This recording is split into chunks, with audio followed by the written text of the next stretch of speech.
తల మీద చెయ్యి వేసి బొట్టు పెట్టినా, తాళి బొట్టు మెడను కట్టి బొట్టు పెట్టినా, తల మీద చెయ్యి వేసి బొట్టు పెట్టినా, తాళి బొట్టు మెడను కట్టి బొట్టు పెట్టినా, సన్ని కళ్ళు తొక్కినా సప్త పదులు మెట్టినా, సన్ని కళ్ళు తొక్కినా సప్త పదులు మెట్టినా, మనసు మనసు కలపడమే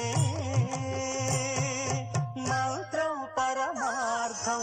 శ్రీరస్తు శుభమస్తు, శ్రీరస్తు శుభమస్తు. శ్రీకారం చుట్టుకుంది పెళ్లి పుస్తకం, ఇక ఆకారం